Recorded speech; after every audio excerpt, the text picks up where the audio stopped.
บายดีนักรบย่อมมีบาดแผลแม่นบ่บอกนางพรมยิกฮะนักรบย่อมมีบาดแผลใช่ไหมแม่นยุอ่ะจิมักจะเท่ดูดแหวนนะไปหาเอกตาเสือผ่ามาหาลูกติดมาก็อยู่นั่นนี่เลยนั่งหยอดลงค่ะมาอยู่นานี่นั่งบ่อยากนอนนั่งติดดินหมู่หลายแล้วนางก็เป็นวัดนางเป็นวัดเป็นอาทิตย์ยังบ่เศร้าอยู่พี่น้อง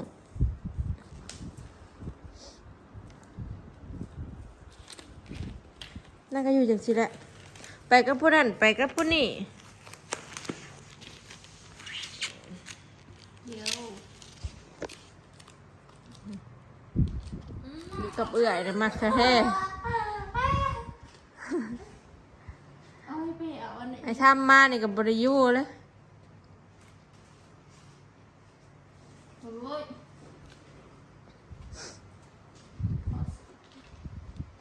ไปหาเฮ็ดมาแล้วผลตกคือสิไข่นี่เมงก็ได้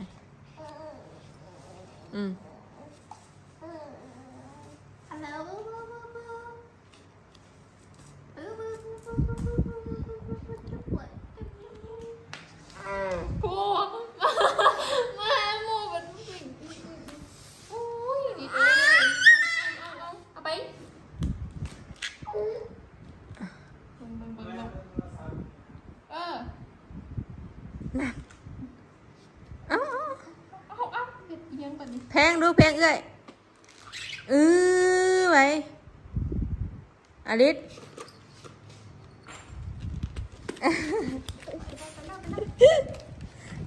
เมยไปหาเมยไป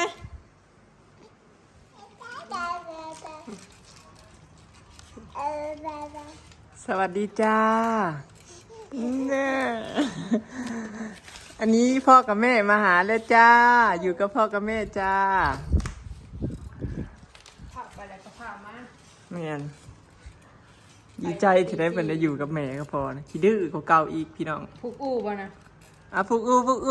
สบายดีสบายดีไหมลูกมาเบิ่งยืนหมันยังคือไปจับนั่นยังลูกใดบ่ยืนหมันแล้วอยากยืนหมันแล้วเห็นบ่ลืมเองเอาบางเถื่อกับเพิ่นก็ลืมได้เพิ่นยืนแล้วเพิ่นก็ปามืออีกสินะทรงโตได้น้อยหนึ่งเลยทักว่าอย่างไรเริ่มมีหลายคำเลยได้แบบนี้พี่น้องหักป้าน่ะเลยอยากลืมเลยเด้อป้ากับแม่เอามาหลายคนเลยแบบพังบุเรือเขาเจ้าสอนหลายอย่างในผู้หนึ่งก็สอนหนึ่งผู้หนึ่งสอนหนึ่งแล้วลืมอยากกระหายบัวโอติกินอยากนะว่าแม่ลูกอยากลูกต้องแม่เอามาล้มดอกอย่างแขวมีแขวคือมีก็น่านปุ่งเท่าละฮะ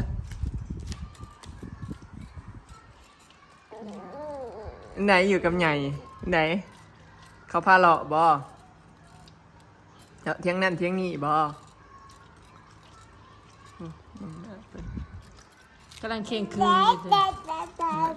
กำลังเริ่มฮัดเว้าพี่น้องฮัดเว้าฮัดย่างเก่าเดือนแล้วจักอีกเดือนใดเดือนที่10บ่ไปฉีดวัคซีนวะเดือน9เดือน10บ่ได้เบิ่งใบยังบ่ได้เบิ่งใบเด้พี่น้องใกล้แล้วลูกข่อยสิได้เจ็บอีกแล้วแห่งใหญ่มากแห่งกระไข่เดี๋ยวว่า3เข็มเลยอ่ะบ่อันนี้น่ะฉีด3เข็มน่ะเริ่มแรกซื่อๆพอเขาหยุดไปมานี่ก็รอบละ2เข็มคือเก่านะครับเดี๋ยวรอบสุดท้ายจะไปให้ไปหาเขารอบสุดท้ายบ่นี่แม่นเฮาเริ่มฉีดอีกจนฮอดอายุครบปีบ่คือว่าเขาจังหยุดจักบ่ได้เบิ่งฮอดปีนี่แหละคือว่าประมาณฮอดปีพี่น้องเขาเจ้าจังว่าเศร้าหยุดเนาะฉีดหลายเถื่อฉีดก็ดีต่อลูกเฮาแล้วเนาะมีวัคซีนป้องกันโรคมาชิมาถือเอาลูกโน อาลีสนี่ เพิ่นได้เก้าเดือนกับมื้อนี้วันที่หยังวันที่18บ่ แต่เราไม่ได้นมนี่ เอาแล้วอ่ะมัมเอาเว้าดูลูก อันนมไผ่นี่ ป๊าอลิส โอ้ยลูกเอ้ย ป๊า ลูกใหญ่แล้วเป็นเก้าเดือนแล้วเนาะไวบ่พี่น้องว่าไวบ่เก้าเดือนแล้วเฮ็ดหยังบ่ได้ดังใจแล้ว ไป ก็ ลูก หาย เอา ไปลูก เครียดไปเฮ็ด ไปลูกไป บ่รู้อย่าซ้อ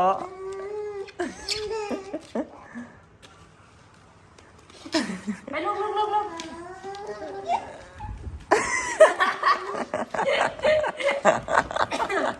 ในโหมดใหม่ในโหมดใหม่ท่าใหม่ มาไม่อุ้มมาให้กินโอ้ย อย่าซ้อเพิ่นนี่ว่ะโอ้ย ไปสิพาเลาะปะ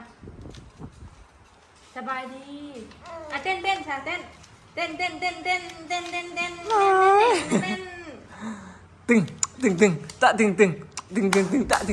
ะตึงเดือนมือเห็นน้ำหมูพอเขาเห็นนะนี่เพิ่นก็เห็นนะตะตึงอ่ะฟอนโอ้ย จังว่ามันขึ้นแล้วอยู่ไม่ได้บ่ อืม มักเต้นคือไผวะ จักหมักเต้นคือภายนอกคือมีใหญ่บ่คือมีใหญ่อำมาล่าบ่ บ๊ายบาย อันน่ะบ่บาย เป็นเบิ้ล กำลังเห็นหูแล้ว เสือตัวนี้ตอนนั่ง4 เดือนจนหัด ป๊า เดี๋ยวนี้นะเลย บ่เสือมันยันป๊า พี่มาพี่จับพาย่างไปมาเลยนี่ไงไปคุณ อยู่ไป เบิ้งไม่สิพาไป ลงอย่าชอบเพิ่นจับเพิ่นบ่ได้ได้ไปสอเพิ่น ไปดิโอ้ยหิวบ่เอานมลูกนี่เอาแม่ เบา โน อย่า โอ้ย บ่ลูกบ่ บ่ บ่เฮ็ดสกปรกลูกมาไปแม่อุแม่สิเอากินนม บ่ลูกบ่เด้อมันสกปรกหาย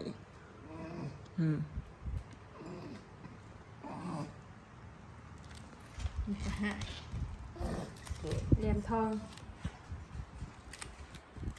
สกปรกนะปะ ไงก้อย เบิ่งแม่อูบอลเถอะเนาะ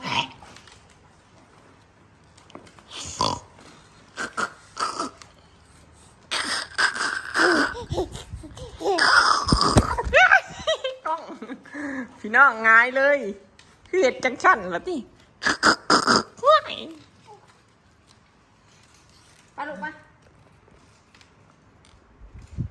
แม่เป็นบ้าฮะเฮ็ด แม่เฮ็ดปวกออกก็บ่ได้เห็นบ่เฮ็ดเบิดแล้วลูกบัดนี้ ไอ้ที่เกิดเมื่อนอนบ้านเมื่อใด จังสิเข้าเมื่ออยู่บ่หรือสิอยู่นี่เลยบ่ฮะสิอยู่นี่นำเข้าพระเฒ่าเป็นเฒ่าบ่ฮะอยู่นี่มันใหญ่มาล่านี่บ่ฮะ เอาจ้ะ มีใหญ่มาล่าแล้วก็บ่ว่างอูมซ้ำแล้วยากลูกเรา2โต เดี๋ยวเขาวิ่งแม่สิพักเขาวิ่งเห็นเน่ก็ได้มานมมาอย่าดื้อไรเอา เมื่อก็เงาก็โสดแล้วแต่ละมือน้องเมยน้องทำเล่นน้ำเพิ่น ไอ้กับมือน้ำมาหลินน้ำคือเก้า เนาะป้าป๋าป้าโอเคป้าอลิสป้าโอ้ยแก้มอะไรไอ้ยี่แก้มป้าลุงบอกฝากยี่แก้ม ห ไง ยอดลงเลยพี่น้อ ยี่ ง แก้มเป็นหวัด มันเป็นหวัดกลางคืนแบบนอนบนสงิดนะเด้ ดันดังสำคัญ จะเดิก อันนอน ขั้นพอดลงเพราะว่าน่ะโหนอนบหลับอีกเก่า ห่อนขี้ห่อนนั่นนี่เหรอ พอดีอัดฝนตกน่ะอากาศเย็น นั่ง หนาว โมยินั่งโหนอน คนเกิดยามหนาวเฮ้ยมาเกิดปีแล้วนี่พัดหนาวที่สุดหลายในรอบหลายปีไปแล้วเอ้า นั่งหิวนม เมืองผมก็โอ้ยพี่น้องว่าตัดดีบ่นี่ แต่ว่าขึ้นมาแล้วแต่ว่าตัดดีบ่เนาะตัดเบิดเลย ตัดตรงผู้ชายที่เขาบอก พอเขาว่าคันตัดผมออกแล้วมันสิขึ้นใหม่แล้วมันสิเส้นใหญ่กว่าเก่าได้เลยเส้นใหญ่แล้วมันสิดกดำขึ้น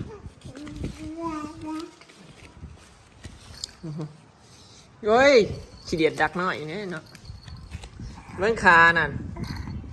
ป๊าดตีนเด้งขี้ลายเอลิยาวอ่ะพลาดอยู่ ลูกพึ่งซึ่งดังกันไม่แอบเว้ย สมเพิ่ม ผมก็ยิกเพชรแห้งนี่เว้ย ตีนยาวแห้งลูกขอโอ้ยได้บ่ได้ตีนพอ มันเป็นยังดาดนางจนเป็นห้อยเลยหนู เป็นแก้ว ตานางจะพักลบย่อมมีบาดแผล ตาเขียวบ่ มาพี่มาไม่เห็นให้เบิ่ง แก้วเหินฟอนอ่ะฟอนอ่ะฟอนตึงตะตึงตะตะตึง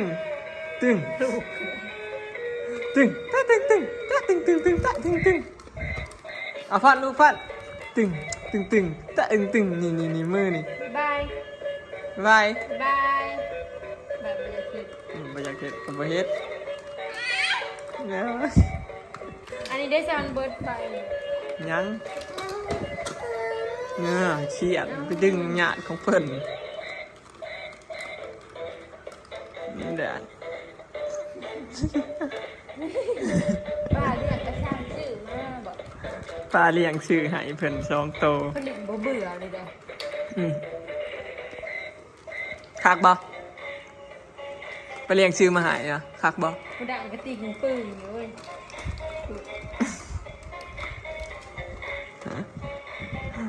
ไปนอน เหมือนทรงผม นมนางกับเปลือกอยู่บ่เฮ้ยบ่เปลือกบ่ไหลนางกินนมบ่หลายหูบ่พี่น้อง9 เดือนนางกินนมจากอ่อนเทื่อหนึงต่อครั้งหนึงนะ4 ออน5 ออนสูงสุด5 ออน6 ออน แต่ว่าเวลาช่วงนางสินอนนางก็กินข้าวแล้วเนาะประมาณ8 โมง 7 โมง 8 โมงนางสิกินประมาณเบิด7 ออนแล้วก็เบิดเท่านั้น ลายชุดน่ะ7ออน แต่ส่วนใหญ่เวลากลางเว้นมีนางกินนมแค่5 ออน เขานับแล้วนะฮอดอยู่บ่30ออนฮอดอยู่เนาะเบิดมื้อเนาะฮอดอยู่ ไม่เอาเรามือค่ะบ่าย เนี่ยหนาแล้วบัดนี้อลิส เช้าก่อนมื้อหน้าสิจบแล้ว เอามานี่ เบิ้งมือนั่นโอ้จะเบิ้งตาเลยยาวอันใดคือสิหาเกือบใส่ยากเนาะอีหล่าเอ้ย เป๊ะเลย ได้เนาะ เดี๋ยวเทียนตีนอยู่ซ้ายเดี๋ยวตีนพอครับ ตัดสิตัด มันคือสิสูงเกิดจอยคือสูงคือน้องเมยนะครับ ขานี่โหบ่ได้แนวข่อยซักเป็นคออยู่แนวคอ เอามอเขายังว่าได้50คนละ50เลย จังเนาะ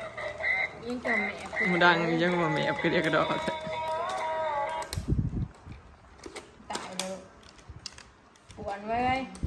มันบ่ได้กินอาหารเอาเขามาเกลือเร็วๆไปป้าเขาเด้อไปป้าเขาเด้อไปป้าเขาเด้อไปป้าเขาเด้อไปป้าเขาเด้อ เอาแม่ไปป้าแล้ว ไปป้าเขาเด้อ แม่ไปป้าเลยลูก ไปป้าเขาเด้อ เออ ไปป้าเขามาไ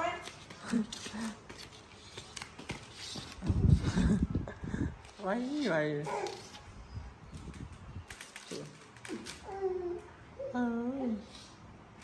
ไปนอนไป อ่ะนอน นอนมา อยากนอนแล้ว ด้วย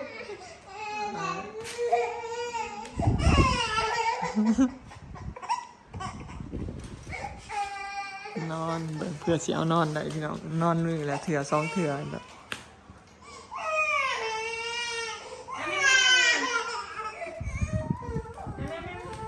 บ่กิน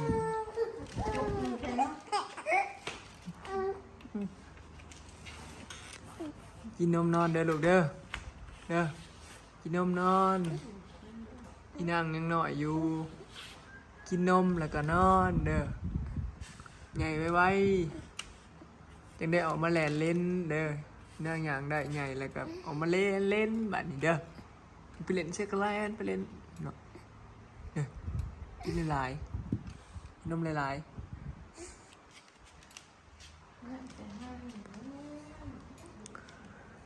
นะพี่น้องเนาะ